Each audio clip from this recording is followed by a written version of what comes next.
આજની ધર્મકથા. પ્રણામ.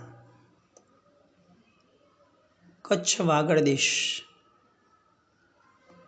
સત્વશાળી, ભદ્રિક અને હળુકર્મી એવા કેટલાક ઉત્તમ આત્માઓનો પ્રદેશ. આ કચ્છના એક મહાન રત્ન સમા પદ્મ વિજયજી મહારાજ સાહેબના ચરિત્રની આપણે વાતો કરી રહ્યા છીએ.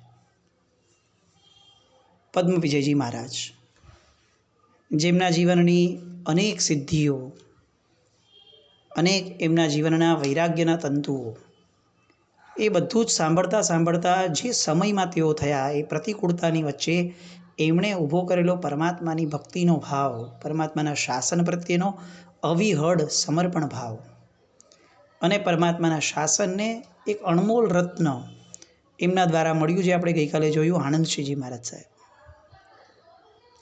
આ આનંદસિંહજી મહારાજ સાહેબ, એમની દીક્ષાનું મુહૂર્ત એમણે આપ્યું હતું. શરતો પૂર્ણ થઈ હતી, દીક્ષા થઈ ગઈ. પણ એ દીક્ષા કઈ રીતે થઈ એ સાંભળીએ તો આપણને કદાચ એવું લાગે કે આજ સુધીના ઇતિહાસમાં, આજે આ વાતને લગભગ પોણા 200 વર્ષની ઉપર થયું, પણ આ આખા ઇતિહાસની અંદર 1881માં થયેલી એ દીક્ષા, અને આ આખા ઇતિહાસની અંદર 125 વર્ષના 150 વર્ષમાં આવી દીક્ષા કદાચ સાંભળવા પણ ન મળે એવી અપ્રતિમ રીતે આ આનંદસિંહજી મહારાજ સાહેબની દીક્ષા થઈ. એક સિમ્પલ એક્ઝામ્પલ લઈએ. આ આખા મહોત્સવ 18 દિવસનો મહોત્સવ થયો. આ એ સમયની વાત છે કે જ્યારે કચ્છની અંદર પાણી પણ મેળવવું દુર્લભ હતું. એ સમયમાં 18 દિવસનો મહોત્સવ. ત્યારે રૂપિયાની જગ્યાએ કચ્છની અંદર કોરી નામનું નાણું ચાલતું હતું. કોરી 18 દિવસમાં એ જમાનાના 80,000 કોરી નાણું વપરાયું. 80,000. આ વાત 120-25 વર્ષ પહેલાંની છે. આપણે કાઉન્ટ કરીએ કે અત્યારના કેટલા થાય. 80 જેટલા ગામોના, અલગ અલગ ગામોથી સંઘના લોકો આવ્યા હતા. 80 ગામોના સંઘ. એક્ઝેક્ટ દીક્ષાના દિવસે ત્યારે આનંદસિંહજી મહારાજ સાહેબનું પુણ્ય કઈ પરાકાષ્ઠાનું, ચક્રવર્તીપણું જાણે લઈને આવ્યા હોય એવું આગે. એમની દીક્ષા સમયે 10,000 વ્યક્તિઓ હાજર હતા. 10,000 વ્યક્તિઓ. ત્યારે કોઈ ટ્રાન્સપોર્ટ સિસ્ટમ, ટ્રેન, ટ્રામ, બસ આ બધા વગરની પરિસ્થિતિ છે. આ 1881ની વાત છે. 10,000 વ્યક્તિઓ સ્વયંભૂ દીક્ષાને જોવા, માણવા માટે આવ્યા. 18 દિવસના મહોત્સવમાં 3 ટાઈમની સાધર્મિક ભક્તિઓ થતી. 3 ટાઈમની. કેટલું માણસ થતું હશે એનો એક સિમ્પલ અંદાજ મળે છે કે દરેક ટંકે 21 મણ ઘીનો શીરો તૈયાર થતો હતો. 1 મણ એટલે 20 કિલો. 21 મણ 420 કિલો ઘી વપરાય. પછી જેટલો શીરો બને એટલો શીરો પર ટંક, દિવસના 3 ટંક, અને 18 દિવસ. આપણે કલ્પના કરીએ કે આનંદસિંહજી મહારાજ સાહેબ કેમ કલિકાલ ચંદનબાલા કીધા, એની શરૂઆત જે એમની થઈ એ કયા અપ્રતિમ પુણ્યની થઈ. આજે આપણે પૈસાના ઝગમગાટની અંદરમાં પાગલ થઈ રહ્યા છીએ. લગ્નની અંદર પાગલ જેવો ખર્ચો, અને દીક્ષાની અંદર પણ આપણું ધનનું સમર્પણ કરવાનો ભાવ એટલો જ. પરાકાષ્ઠાના ખર્ચાઓ સાથે દીક્ષાઓ કરીએ. પણ કદાચ એ પરાકાષ્ઠાની દીક્ષા સમયે પણ એકવાર નજર સામે 125 વર્ષ પહેલાં રોજનો 21 મણ શીરો થતો આવું લાવીએ ને તો આપણા બધા જ ગર્વના ચૂરે ચૂરા થઈ જાય. શું એ જબરદસ્ત એ સમયની એમની ભક્તિનો ભાવ હશે, એમના પરિવારનો. શું પદ્મ વિજયજી મહારાજ સાહેબનું પુણ્ય હશે કે જે સમયે સાધુપણું મેળવવું અશક્ય પ્રાય રહેતું. કચ્છમાં હાર્ડલી દીક્ષાઓ થતી હતી. એવા સમયે પણ આટલો સદભાવ પદ્મ વિજયજી મહારાજ સાહેબની નિશ્રા અને એમના અસ્તિત્વના કારણે લોકોમાં થયો. આવા પદ્મ વિજયજી મહારાજ સાહેબ. આપણે વાત ચાલતી હતી કે સાહેબ કાળ કરી ગયા. વૈશાખ સુદ 11, વિક્રમ સંવત 1938 અને ઈસવીસન 1882, એટલે કે દીક્ષાના એક જ વર્ષ બાદ એ કાળ કરી ગયા. આનંદસિંહજી મહારાજ સાહેબની દીક્ષાની. હવે કાળ કરી ગયા પછીથી એક સ્થળ નક્કી થયું કે અહીંયા સાહેબને અગ્નિદાહ અપાશે, પણ એ સ્મશાન કરતાં અલગ સ્થાન હતું. કોઈ કે ઠાકોરના કાન ભંભેર્યા કે આ લોકો બીજું સ્મશાન ઊભું કરી દેશે, એક ગામમાં 2 સ્મશાન હોતા હશે, પછી તો ગામની અંદર બધા જ લોકો ધીરે ધીરે મરતા થશે, આ વાણિયાઓ પોતાનું બહુ જ મોટું સામ્રાજ્ય ઊભું કરવાના હોય એવું લાગી રહ્યું છે. અને ઠાકોર તડકી ગયા, સમાચાર શ્રી સંઘને મળ્યા, જીત વિજય દાદાને મળ્યા, અને આ બધાએ વચલો રસ્તો કાઢ્યો. આપણે ત્યાં બુદ્ધિ ચાતુર્યની બહુ કિંમત હતી, અને આજે શ્રાવકોમાં બુદ્ધિ ચાતુર્યની સૌથી મોટી અછત છે. એ સમયના લોકો ફક્ત પૈસાથી બધાને જીતતા હતા એવું નહીં, જે સમયે જે આવશ્યક લાગતું એ રીતે જીતતા હતા. અને સંઘે બુદ્ધિ ચાતુર્ય વાપર્યું. એમણે હુબહુ પદ્મ વિજયજી મહારાજ સાહેબ જેવો જ રૂના પૂમડાથી બનાવેલો એક દેહ બનાવ્યો. રૂ કાતી લીધું અને રૂથી એક દેહ બનાવ્યો, અને એની ઠાઠડી બનાવી એક, અને બીજી ઠાઠડી બનાવી પદ્મ વિજય દાદાની પાલખી. બંને અલગ અલગ દિશામાં ગઈ. આ રૂથી બનેલી જે ઠાઠડી હતી, પાલખી હતી, એ પાલખી ગઈ ઓરિજિનલ સ્મશાનની અંદર, અને પદ્મ વિજયજી મહારાજ સાહેબના ઓરિજિનલ દેહ સાથેની જે પાલખી હતી એ ગઈ જ્યાં નિયત સ્થાન હતું ત્યાં. પેલો ઠાકોર તો ચેક કરતો હતો કે ભાઈ સ્મશાનમાં જ બાળે છે ને, અને એને સમાચાર મળ્યા કે આ લોકોએ તો સ્મશાનમાં જ બાળ્યા છે. ઠાકોર રાજીનો રેડ થયો કે જોયું મારી ધાક પ્રવર્તે છે, હજી પણ આ લોકો મારું હજી પણ માને છે. અને આ બાજુ સિફતાઈથી એમણે જીત વિજયજી દાદા અને શ્રી સંઘે જ્યાં એમનો અગ્નિ સંસ્કાર કરવો હતો ત્યાં એમના અગ્નિ સંસ્કાર ભૂમિ પર કર્યા. ત્યાં દેરી જેવું પણ બંધાવ્યું, અને પલાસવા ગામની અંદર. અને પછીથી પેલા ઠાકોરની સાથે પણ સરસ મજાની શાંતિથી વાતચીત કરી, અને એને આખી વસ્તુનો ખરો ચિતાર આપી, પ્રસંગ સાચવવા માટે જે કર્યું હતું એ સમજાવ્યું. પેલો ઠાકોર માની પણ ગયો, અને એને જૈન ધર્મ પ્રત્યે સદભાવ પણ પ્રગટ્યો. ગુરુ ભગવંત કાળ કરી ગયા પછી પણ દેવલોકથી પણ કેવી કેવી સંઘોને સહાય કરતા હોય છે, અણીના સમયે કેવી સરસ મજાની બુદ્ધિ સુજાડી દેતા હોય છે, એનું આ ઉત્તમ દ્રષ્ટાંત પદ્મ વિજયજી મહારાજ. આ પદ્મ વિજયજી મહારાજ સાહેબ એમના થકી વાગડને અને પરમાત્માના શાસનને એક બીજું રત્ન મળ્યું. દીવડે દીવડો પ્રગટાયો. પદ્મ વિજયજી મહારાજ સાહેબ પાસેથી હજી એક મહાપુરુષ મળ્યા, અને એ મહાપુરુષ મળ્યા પૂજ્ય દાદા શ્રી જીત વિજયજી મહારાજ. આ એ સમય હતો કે જ્યારે કચ્છની ભૌગોલિક રચના અલગ હતી. આપણે આ ગઈકાલે પણ લીધું કે ચોમાસામાં ચારે બાજુ પાણી ઘેરાઈ જતું, અને આખું કચ્છ જે છે એ નાનકડા બેટની અંદર ફેરવાઈ જતું. ચોમાસા પછી પણ પોષથી માંડીને ફાગણ સુદ આઠમ સુધીમાં કચ્છમાં કોઈ આવી શકે નહીં, કચ્છથી કોઈ જઈ શકે નહીં. આ જ્યારે રોડ નહોતા ત્યારની વાત છે, એટલે સંવિઘ્ન સાધુ ભગવંતો હાર્ડલી આવે, બિકોઝ આવે તો એમને આખું વર્ષ ત્યાં રહેવું પડે. એવા સમયે વાગડ સમુદાયના એક રત્ન કિરણ વિજયજી મહારાજ સાહેબ એ સૌરાષ્ટ્રથી કચ્છમાં આવ્યા હતા.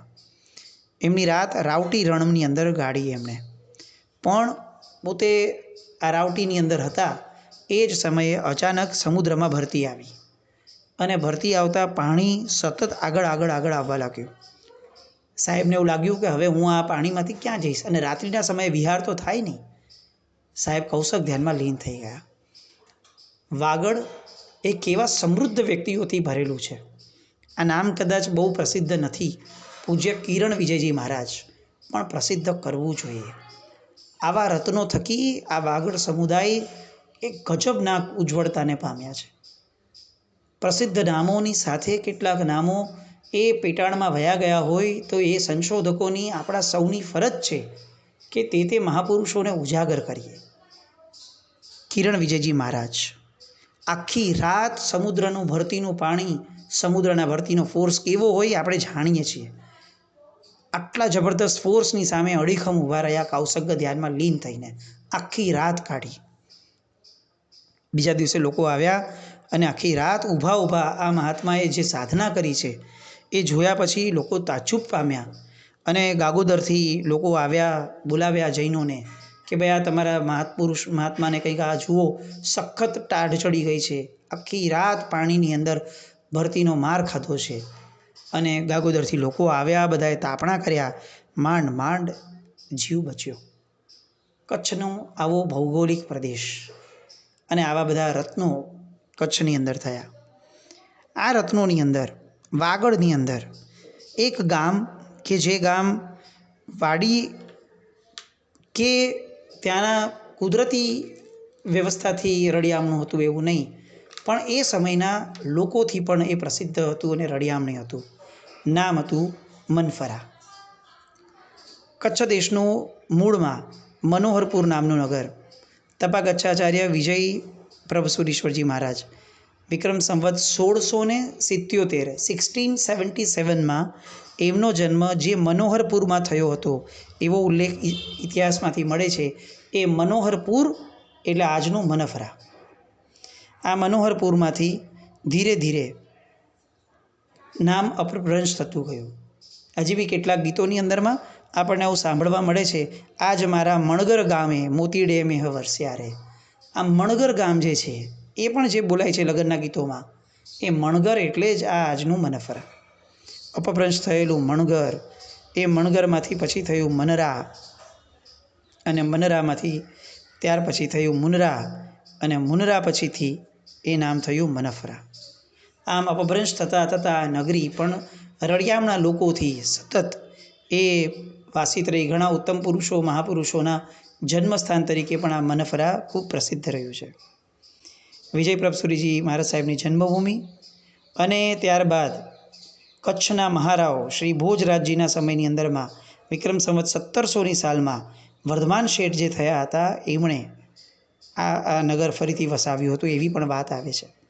ઈસવીસન 1644 એટલે લગભગ 360-70 વર્ષ પહેલાં આ અત્યારે જે મનફરા દેખાય છે તે વર્ધમાન શેઠે વસાવ્યું હતું. આ મનફરાના ઇતિહાસને પૂજ્ય અરવિંદ સુરી મહારાજ સાહેબ એમણે પણ બહુ સરસ રીતે ન્યાય આપી અને આખા ઇતિહાસનું સંશોધન અને બીજી ઘણી બધી વાતો એમણે કરી છે.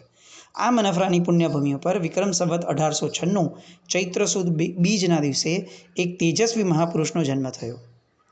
માતાનું નામ અવલબાઈ અને પિતાનું નામ ઉકાભાઈ મહેતા, વિશાશ્રી માળી જ્ઞાતિના. અને આ બાળકનો જે જન્મ થયો એ બાળકનું નામ જેમલ રાખવામાં આવ્યું. આ જેમલ આગળ થઈને મહાન થયો એ આપણને બધાને ખબર છે, પણ આ જેમલ મહાન કેમ થયા એના મૂળમાં જો કંઈ હોય તો એ હતા એમના માતા અવલબાઈ.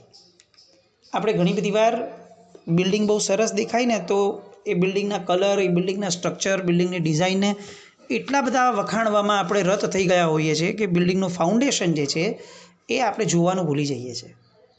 જેટલા ઉપકારી આપણને જીતસુરી દાદા લાગે છે, એમની સાથે સાથે એક નામ ખરેખર જોડાવવું જોઈતું હતું. એ હતું અવલબાઈ, એમના માતાનું. કેમ? કારણ કે આ અવલબાઈએ એ સમયે 92 આઈમ્બિલ કર્યા હતા. જીત વિજયજી દાદા આવ્યા એની પહેલાંની તાત્કાલિક પહેલાંની આ એમની તપની પરાયણતા 92 આઈમ્બિલ કર્યા હતા. એમાં આપણને કંઈ બહુ નવાઈ નહીં લાગે, કારણ કે આપણે તો આવા કેટલાય આઈમ્બિલ કરતા થઈ ગયા હવે. પણ આ એ સમયની વાત છે જ્યારે આઈમ્બિલ ખાતા નામનો શબ્દ પણ ક્યાંય ઉપલબ્ધ ન હતો, કોઈના મગજમાં બી નહોતો. અને આ 92 આઈમ્બિલ શેના દ્વારા કર્યા હતા? તો ત્યારે આવે છે કે બાજરીનો રોટલો અને પાણી, આ બે પદાર્થ ઉપર, બે દ્રવ્યો ઉપર એમણે 92 આઈમ્બિલ સળંગ કર્યા હતા. અને એ સળંગ આઈમ્બિલ પછીથી આ જેમલભાઈનો જન્મ થયો હતો. એટલે આ જેમલભાઈ જીતસુરી દાદા એ આટલા સત્વશાળી, આટલા ધર્મપરાયણ કેમ થયા? કારણ કે અવલબાઈ એ એમના માતા તરીકે એમને પ્રાપ્ત થયા હતા. 12 વર્ષની ઉંમર થઈ. અચાનક આ જેમલભાઈનું બધું જ બરાબર જઈ રહ્યું હતું, પણ તેમ છતાં અચાનક જ એમની આંખનું નૂર, પૂર્વકર્મના કોઈ ઉદયે આંખનું નૂર ચાલ્યું ગયું. પહેલાં થોડું ઓછું થયું, પછી પીડા વધવા લાગી. શું થાય છે એ એક્ઝેક્ટ સમજાય જ નહીં. વૈદ્યોને બોલાવ્યા, ઘણા ઉપચાર કર્યા, પણ કંઈ થયું જ નહીં. અને 2-3 વર્ષ આજુબાજુના બધા ગામોના બધા પ્રયત્ન કર્યા, પણ અંતે 16 વર્ષના થયા ત્યાં સુધીમાં સંપૂર્ણપણે આ જેમલભાઈ અંધ બની ગયા. એમની દૃષ્ટિનું કમ્પ્લીટ નૂર એ નીકળી ગયું, અંધાપો. જોયું હોય તો દેખાવમાં આંખના ડોળા બરાબર લાગે, પણ અંદરની દૃષ્ટિ ગાયબ થઈ ગઈ હતી. જેમલભાઈનું જીવન એકદમ દુઃખી થઈ ગયું. પણ કેટલાક વખત પછીથી આ જેમલભાઈ એ રુદનમાંથી પોતે જાતે જ બહાર નીકળ્યા. મહાપુરુષો દુઃખી ન થાય એવું ન હોય, એ પણ વ્યક્તિ છે, દુઃખી તો એ પણ થાય, પણ એ દુઃખમાંથી જાતે ઊભા થાય એ મહાપુરુષો હોય છે. જેમલભાઈને પોતાને જ એવું લાગ્યું કે આ રડી રડીને હવે શું ફાયદો છે, આમને આમ મારું જીવન મારે ભોગવવાનું, અને આ પૂર્વજન્મના કોઈક ફળ છે મારા ખરાબ કર્મના, મેં કોઈકની આંખ ફોડી હશે, મેં કોઈકની આંખની રોશની લઈ લીધી હશે, તો મારી રોશની વહી ગઈ છે. હવે આ જે થયું તે થયું, કર્મસત્તાની તાકાત છે એમાં મારે માનવું જ પડે, પણ ધર્મસત્તાની તાકાત કંઈ ઓછી છે? મારે કર્મસત્તાને અંફાવવા માટે ધર્મ મહાસત્તાનું શરણું લેવું જોઈશે. અને આવું વિચારી અને મનફરામાં શાંતિનાથ ભગવાન જે છે એ શાંતિનાથ ભગવાન પાસે ગયા અને એમણે બહુ વિવેકપૂર્વક શાંતિનાથ ભગવાન પાસે પ્રાર્થના કરી કે હે પ્રભુ, જો મારી આંખોમાં રોશની આવે તો હું દીક્ષાનો સ્વીકાર કરીશ. આપણા જીવનમાં તકલીફો આવે, દીક્ષાની વાત નથી, ધર્મ પણ કેટલો, પ્રભુ હું આવું કંઈક થશે તો આ કરીશ. તકલીફો દૂર કરવા માટેનો અમોઘ ઉપાય પુણ્ય છે, એ આપણે જાણીએ છીએ, અને પુણ્ય માટેનો અમોઘ ઉપાય ધર્મ છે, એ પણ આપણે જાણીએ છીએ. તેમ છતાં તકલીફો આવે ત્યારે ધર્મના શરણે જવું એ સૌથી વધારે ઇઝી અને સૌથી વધારે બુદ્ધિમત્તાનું કામ છે, પણ એ કામ આપણે ક્યારેય કરતા નથી. તકલીફોની સાથે હવાત્યા મારવા, એની સામે પડવું, સંઘર્ષ કરવો, ગમે તેમ કરીને તકલીફ દૂર કરવા માટે નવો કર્મબંધ કરવો પડે તો કરવો, આ બધી દિશા આપણને ફાવે છે. પણ તકલીફ જે પાપને કારણે આવી છે એ પાપને ફેડી શકે એવું પુણ્ય ઉત્પન્ન કેમ ન કરી? આ બુદ્ધિ જીત વિજય દાદામાં હતી, અને જીત વિજયજી દાદાએ આ સંકલ્પ કર્યો, અને સંકલ્પ કર્યા પછીથી પ્રભુની પ્રાર્થનાના અનન્ય પ્રભાવે આ જેમલ વગર કોઈ ઉપચારે દેખતો થયો.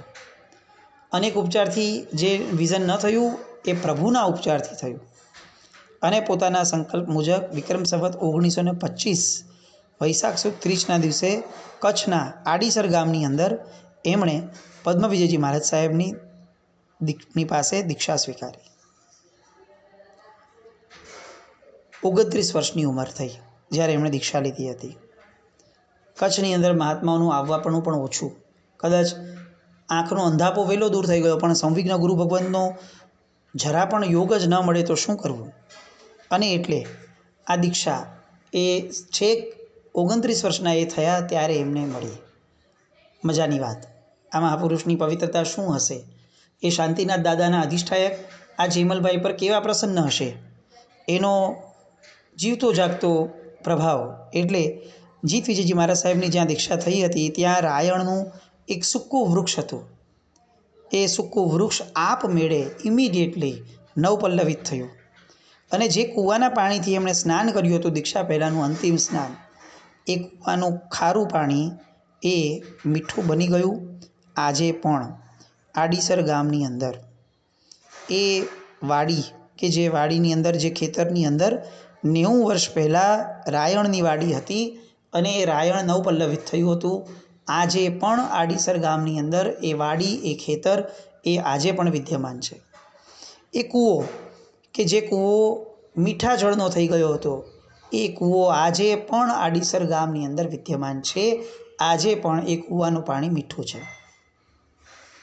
જીત વિજયજી દાદા. આપણને એમ લાગે કે હજી તો પદ્મ વિજયજી મહારાજ સાહેબના ચરિત્રોની ચમત્કારોની વાતો કરીએ, ત્યાં પદ્મ વિજયજી મહારાજ સાહેબનું આ ફરજંદ જીત વિજયજી દાદા, એમના ચરિત્રના ચમત્કારો દીક્ષાના પહેલા દિવસથી શરૂ. આ બધા કેવા દેવાધિષ્ઠિત હશે મહાપુરુષો! દીક્ષા લેવા સમયે દેવો સાનિધ્ય કરે, દેવો પરચાઓ આપે. આ જીવન ગુરુચરણ સેવી રહ્યા.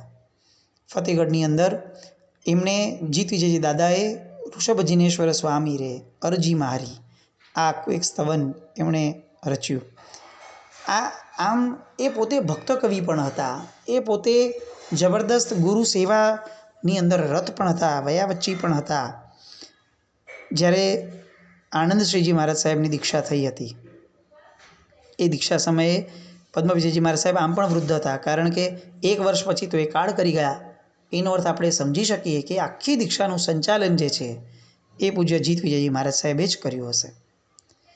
એમણે એ સમયે પોતાના ગુરુભાઈ રત્ન વિજયજી મહારાજ સાહેબ જે પલાસવા હતા, એમણે પણ વિનંતી કરી હતી, અને એમણે પણ આ દીક્ષા પર એમને બોલાવ્યા હતા. ત્યાર પછીથી સાંતલપુર વગેરે ગામની અંદર સાહેબનું ચાતુર્માસ થયું હતું. અને એ પદ્મ વિજયજી મહારાજ સાહેબનો જે અગ્નિ સંસ્કારનો પણ જે પ્રોબ્લેમ થયો હતો, એ પણ પલાસવાના વૃદ્ધો આજે પણ કહે છે કે પદ્મવિજયજી મહારાજ સાહેબની ચરણ પાદુકા આજે ત્યાં બિરાજમાન છે અને એ આખો ઘટનાક્રમ જે છે એ જીત વિજયજી દાદાએ પોતાની અફાટ બુદ્ધિશક્તિથી એને પણ પાર પાડ્યો. હવે એમણે કચ્છમાંથી સાહેબના કાળધર્મ પછીથી ગુજરાત કચ્છ સિવાય મેવાડ મારવેડ આદિ પ્રદેશોની અંદર વિચરણ શરૂ કર્યું. સોજત પાલી વગેરે સ્થાને ચાતુર્માસ કર્યા. છેક સિંધ પ્રદેશ સુધી સાહેબ એનું વિચરણ થયું હતું એવો ઉલ્લેખ આવે છે. એમને પ્રતિબોધ પામેલા કેટલાક કુટુંબો એ વિશાશ્રી માળી તપાગચની પરંપરામાં સામેલ થયા હતા.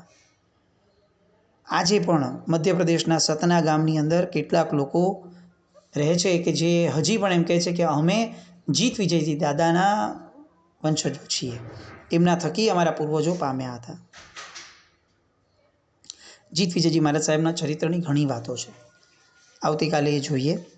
પણ જીત વિજયજી મહારાજ સાહેબના ચમત્કારો સાંભળતા આપણે એટલું ચોક્કસ યાદ રાખીએ કે આ ચમત્કારો કરનાર મહાપુરુષ એ જેટલા મહાન હતા એટલી જ પવિત્રતાવાળી ભૂમિ કચ્છ વાગડની એ પણ એટલી જ મહાન હતી. એ કચ્છ વાગડની ભૂમિની અંદર જે રીતે ઓસવાલ સમાજ એ પોતે જોડાયો અને પોતે ધર્મમાં આગળ વધ્યો, એ રીતે હજી પણ કેટલાક સમાજો એ આ રીતે આગળ વધ્યા.